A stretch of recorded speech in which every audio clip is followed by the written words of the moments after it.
Good morning and welcome to another episode of Moms in Real Estate in the Morning with myself, Randy Mendez, and my partner in crime, Kristen Cantrell. And Kristen, we are so excited today to have one of our vendor partners here, which is from Calibre. So Deborah, you want to tell us a little bit about Deborah before we bring her on, Kristen?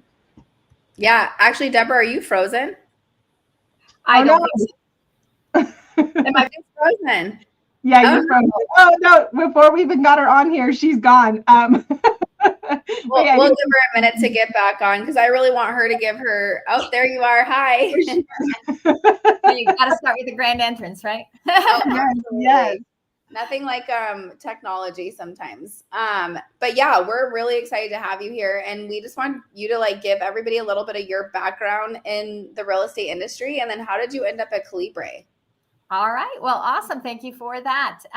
So actually, real estate became a great career for me because I was a mom with 2 young children, and I wanted something that would allow me to have some flexibility. So I first got licensed in 1994. My children are now in their 30s, with one of them actually being a realtor as well.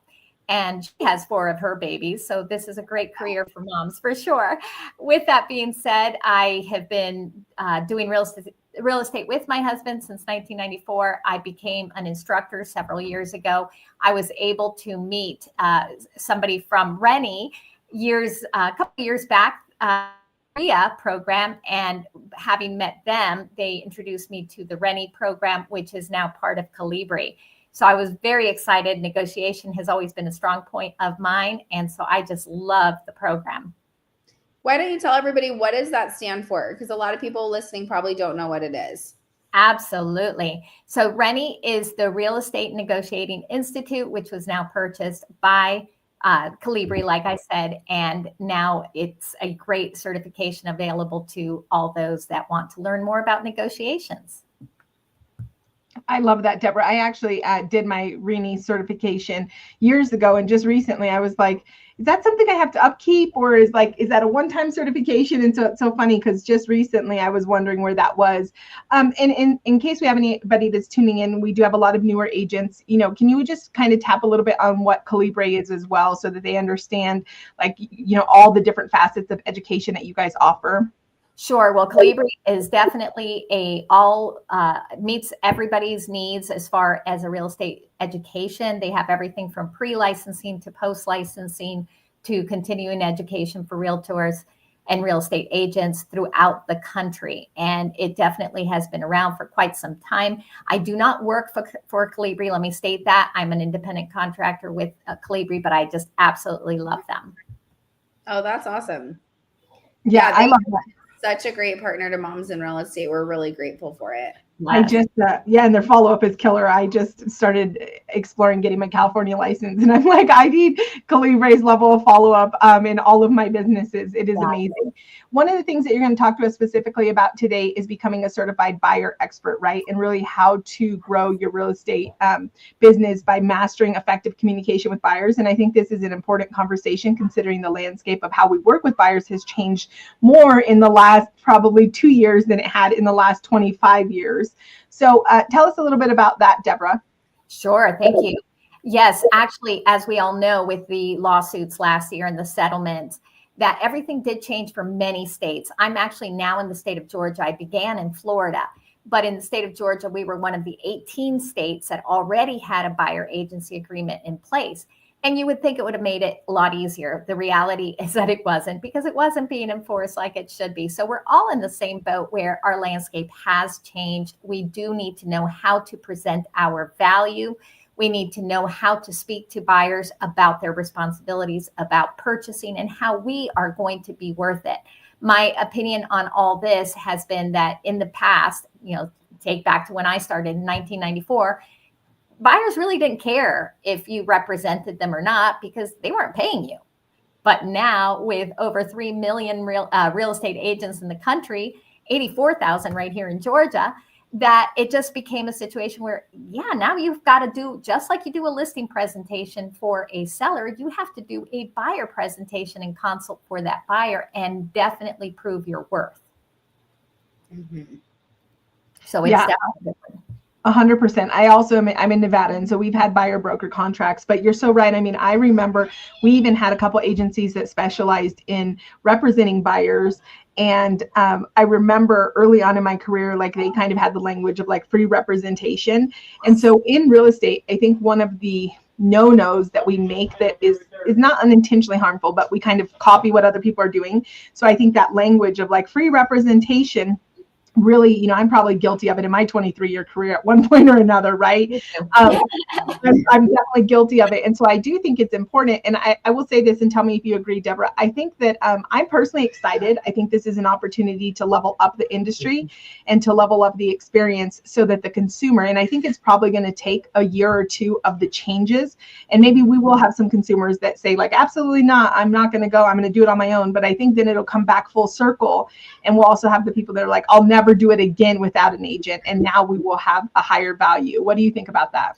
Oh, 100%. I believe we're moving towards a decoupled system where the buyers agents will have a relationship with the buyers, and the buyers will be fully responsible to pay the buyers, and the seller's agents be paid by the seller. Not to say that the negotiation won't take place where the seller pays for the buyer's agents and vice versa, but it's a situation that you're going to have to negotiate. You're going to have to actually work for it. And at least in my state right now, and most of our buyer agency agreements pretty much look the same right now, I would think, very similar. It states that the buyer is responsible to pay. But still, what's happening is many agents are shying away from that conversation and kind of like, oh, let's see what the seller's going to pay first before they go forward with it. So absolutely, it's going to be a situation where if you don't have that communication and you don't have that level of understanding of your own value and your own worth, well, good luck to you. Yeah. And I think this also ties to something that's been near and dear to my heart over the course of my career. You know, I've represented the first-time buyer, and I've loved being part of helping somebody go from believing that it wasn't going to be possible to, oh my goodness, it's happening, I'm getting my keys. And one of the things I had shared a couple of years ago, even before the changes, was I felt that the marginal buyer was already endangered. And I felt we were maybe 5 years out before the marginal buyer was just completely annihilated. And in my opinion, I think that some of the changes that have been made kind of put an accelerant, they added gas to that. And I think that this is like us in the industry, and you have a background in this, and this is why I want to talk to you about it specifically. I think it's where we have to dig our heels in and decide, no, the marginal buyer isn't going to fall by the wayside. In fact, I'm actually going to increase my education efforts. I'm going to increase my value. And so can you talk to us a little bit? Because I think this is an area that is near and dear to your heart. And so those underserved markets, those Hispanic markets, can we talk about that a little bit? Absolutely. Yes, absolutely. Especially, you know, I'd say 90% of the classes that I teach in Georgia are in Spanish and to the Hispanic community. And we deal a lot with that question. So thank you for asking it.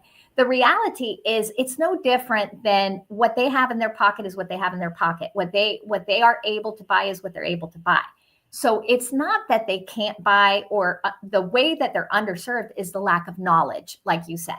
If we can educate our agents, and we're doing that through the CBAE program, the Certified Buyer Agent Expert Program, if we can educate them on how to negotiate and use strategies and having an actual disciplined strategic method to find the way to come to that middle ground so that we have an agreement, that's where the key is going to be. Unfortunately, they were just in a position where we were just kind of, like you said, leaving them to the wayside. Oh, well, you can't afford anything. Let me move on. But instead, they're exciting to work with. We are able to really be appreciated with these buyers because, like you said, the day they get their keys, they are so thrilled. So absolutely, there are definite yeses to that. We can get this to a closing. We just have to know the strategic forms, such as how much can I ask for closing costs? What methods should I use? And it's really no different than understanding what they had, even if it wasn't a compensation issue. If it was what can they afford and how do we strategize to make that deal happen? It's just a matter of having the knowledge and having the ability to implement the strategies.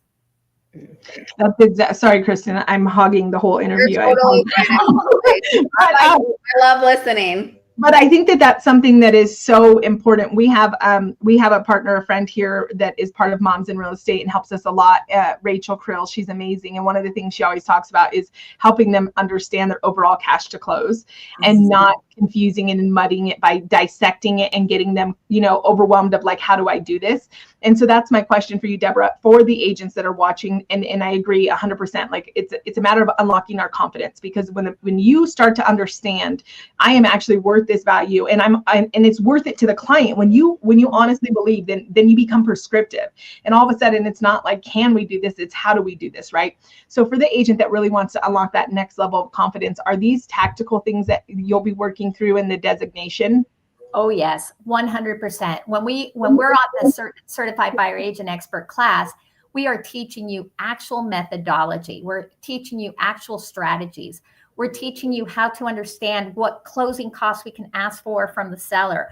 What is the BATNA, which is the best alternative to negotiated agreement? What way can I get to that agreement? What is the zone of no return, for instance? So we have to figure out and setting the proper expectations all from day one. I think that's where a lot of the issues take place, is we don't set proper expectations from day one. So if we set those proper expectations and really educate the client from day one to the closing method from the first consult we ever have with them, there will be no surprises. And that's what I always tell my students. From the very longest meeting should be your first meeting. And that meeting is where we're going to really understand everything. We're going to understand our NUPO, which is the priorities, the expectations, the outcomes, all the needs. And we're going to go through all that, not just the wants and deal breakers. No, we go into a lot more strategic methodology. So definitely, I don't care if you're a brand new agent or a super experienced agent, because like you said, the landscape changes. And I always say the only. Can you hear her? We lost you for a second. We lost that last punchline, Deborah. Did you maybe hit mute on accident? Oh, no. It's weird. It did seem like she hit mute. Yeah, but now she's on mute because I can see it. Let's see. Hit the mute button again, Deborah. Oh, it says your mic isn't connected. That's so strange. I'm back. I don't know why. You did on me. Well, and I love that, Deborah. I was going to say this, that every time you talk, it's like I have you reading my mind, because I was going to say, a lot of times those of us that are seasoned, again, just speaking from a place of guilt myself, we kind of feel like, oh, we've got it dialed in. We've got our processes. I've been working with buyers, for umpteen years, but I do think it's so important as there's change. And it's powerful to align with other people and see how they're practicing and what they're doing and the conversations that they're having. So I love this, even as a seasoned agent. I'm super excited for this. So if somebody does, or first, before we go there, Kristen, of how they connect with Deborah, do you have anything that you wanted to add or ask? And I was just going to see more like, what does it look like to actually get that certification? Yeah, that was my next question too. I'm sorry, can you repeat that? Yeah, just like maybe for the agent that's like, okay, I'm interested in learning more about it. What does it look like? Is it a day long? Is it 5 days long? Sure. So the CBAE is 6 hours long. So it's all done in one day. That's the CBAE. There are other programs that are a little more intense, and those are 2 days long. I would definitely recommend you do both, but start with the CBAE. The CBAE is really what is relevant to today's market, and that will get you going. I just want to piggyback on what Randy said, though, a moment ago, where you stated that, Oh, no. Your mic went out. Your mic is gone again, Deborah. I know you're saying all the good things. I know, totally. Oh, my goodness. I wonder if she knows her mic's out. I think so. I think she can hear us, but it's probably the internet connection for her today. You think so? Can't hear you. Yeah. She'll be back. She's going to figure this out. I'm in my office, which we have. There you are. Yeah, we have great internet here, but I don't know why I keep going. Where did I lose you? So Yeah, you were piggybacking on something I said. Oh, okay. So I said, sometimes we think we know it all as a seasoned agent. We got this. It's kind of like me. I raised 2 children. I know how to raise children. Now I have 9 grandsons. I can't figure it out. So I'm back to learning. Mm-hmm. That's a good one. That was like the perfect analogy to wrap for a Moms in Real Estate morning show, because it is so true. Just when you think you haven't figured out, right? I have all my kids are in their 20s, between 22 and 28. And I'm like, nobody told me this season was going to be so hard. Like, I thought I knew how to raise kids until somebody gave me adult kids. So I love that, Deborah. Okay, so how do they get in contact with you? And hope I think now she's like a mic magician back there. She figured it out. Yeah, now just to be sure. How do they reach out? So the best way is to go to the Calibri website and just look up the program, the CBAE program, and it'll ask you what state you're in. The reason being because some of them have CE, some of them do not. Once they go there, you can see who the instructors are. Would love to see you at my classes, but all the instructors, we all had major training. So any one of the instructors you get is going to be a great trainer for you. Fantastic. And I will also drop in, I'm pulling it up now, but I will drop in our link. We have our link. And so with the landing page, will they be able to access it through that pretty easy, I would think? Yes, absolutely. Yay. Well, we will share that, and we will also get the information out in I'm trying to put it here in a comment for us, but we'll also get it out in a email. And thank you so much for coming on. I'm excited, and hopefully when I go through the course, you'll be one of the instructors that I get to know a little bit better. So thank you so much for joining us this morning, Deborah. Yeah, thank you. Have a great day. You too. Mother's Day. Yes, you too. Have a wonderful Monday. Bye-bye.